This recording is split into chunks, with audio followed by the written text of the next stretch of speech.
In my experience, when it comes to losing weight and snatching that waistline, there are 4 things that have helped me throughout my journey, and these things don't work as a singular entity. They work as an ensemble. You have to do all of them together. If you do one, the rest are not going to work. Yeah, it will work, but it won't be as effective. And none of these tips include wearing a waist trainer, by the way. Just a disclaimer. Most of the way we look is down to genetics. So if you're somebody that's from a family where all of the women have like a figure 8, a Coke bottle figure, an hourglass figure, you probably don't even need to do any of these tips. But if you're somebody like me and your weight normally goes to your arms and your belly area, then these tips are probably gonna work best for you. My first tip is cardio. I can't stress this enough. You can't spot reduce fat, so you have to do cardio for overall fat loss, overall weight loss. You have to do cardio. If you're somebody like me that's very big on fasting, then I would recommend low impact or low intensity, because if you're doing a high intensity training and you're fasting, you're going to need fuel to compensate for all of the energy that you've used, which means you're going to have to break your fast. And that's not the goal of fasting. So if you're somebody like me that still wants to exercise even though they're fasting, I would recommend walking, not running, walking. Walking in your area, walking on a walking pad, just going for walks, nothing less than an hour. I usually do like 10 to 15k steps a day. Sometimes I can't get to 15k steps, but on an average, I would say at least 10k steps a day. You can also get a stepper from Amazon. You can do skipping is high intensity, so I wouldn't recommend skipping as well. Any exercise that you consider low intensity for your body, I would recommend that. I would recommend that you do that as your form of cardio, because cardio is needed for that fat loss, for that fat burning. You need to do cardio. You can't skip cardio, because cardio helps with your general weight loss. So if you're somebody that doesn't want to lose weight in your bum, but you want to lose weight in your waist, cut it out. Cut it out. It's not going to work. You're going to lose weight or you're going to lose fat everywhere.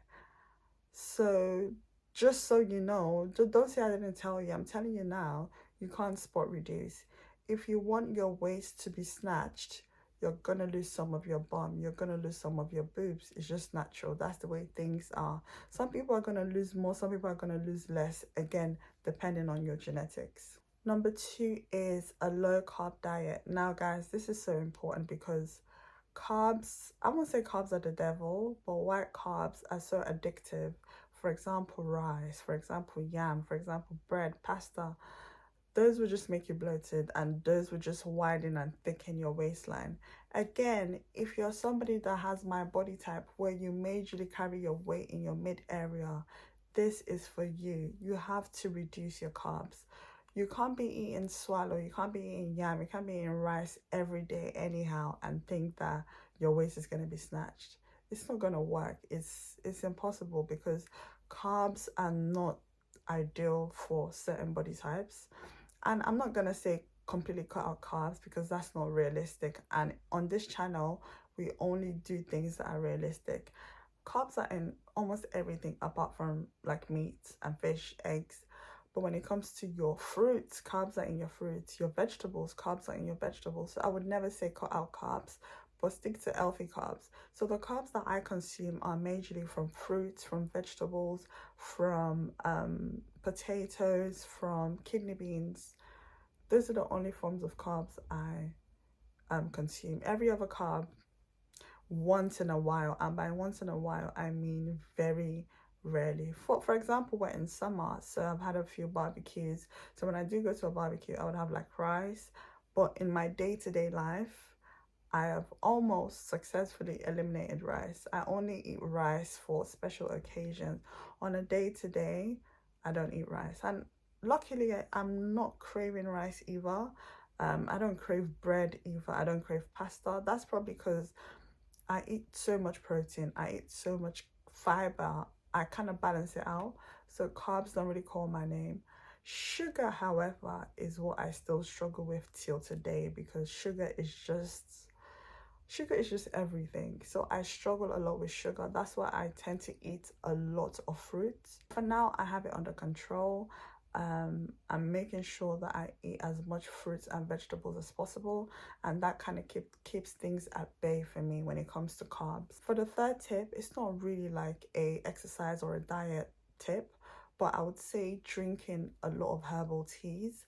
So herbal teas help me to clear my internal passage, let me put it that way, so I'm not vulgar.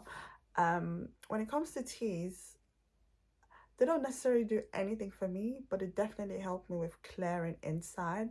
Sometimes I'm bloated, sometimes I'm constipated, and the teas help me to just, have a lovely safe passage. So I would also recommend teas. And guys, don't just use teas and think it's gonna do anything. Remember back in the day when the BBL bandits and the missing ribcage bandits will tell us, oh, buy this slim tea, guys. The teas alone are not going to work. You need to be doing things. You can't just use tea and expect that you're going to lose weight. No, scientifically, it's not possible, guys. Like, let's be realistic with our goals and our plans and things that we're implementing into our daily lives. This is why I said you have to do everything to see results. You can't just do cardio and eat bad. You can't just do cardio, eat bad, and drink teas and think it's gonna work. You can't just eat well and not move your body and not drink teas and think it's gonna work. No, you need to do everything. It's gonna be an ensemble, and that's the way you're going to get the best results. And then onto my last and least favorite tip. You have to do ab workouts. I know. Ab exercises are so annoying and they're so frustrating, but if you really want to shape that midsection, if you want to carve out the muscles, you have to do some sort of ab exercises. For now, I've been really loving leg raises and even push-ups. Would you believe it? Push-ups, yes. I never knew how much push-ups actually engage your core, but I've been loving push-ups and I've been loving leg raises. So I would recommend that you incorporate some sort of ab exercise into your routine. 5 minutes, 10 minutes every day. It's not going to cost you anything. Just do a quick push-up, a quick leg raise, something, just so you're sculpting that muscle and you're shaping that muscle as you go. And every day is going to build up. And then suddenly you look in the mirror, you're like, wow, I can see my abs coming through. Yes, it's the result of doing it every day. So definitely you need to add some sort of ab exercise. In conclusion, my 4 tips are: number 1, cardio; number 2, a very low carb diet; number 3, drinking teas; and the 4th one is ab exercises. I hope you've been able to learn a thing or two.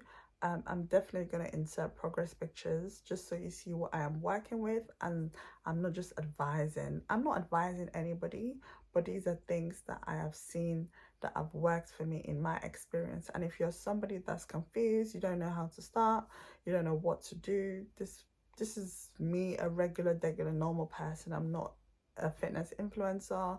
I'm not an athlete. I'm just a regular person that's trying to look her best. And these are the things that I'm doing to help me to get to my goal. And that's just that on that.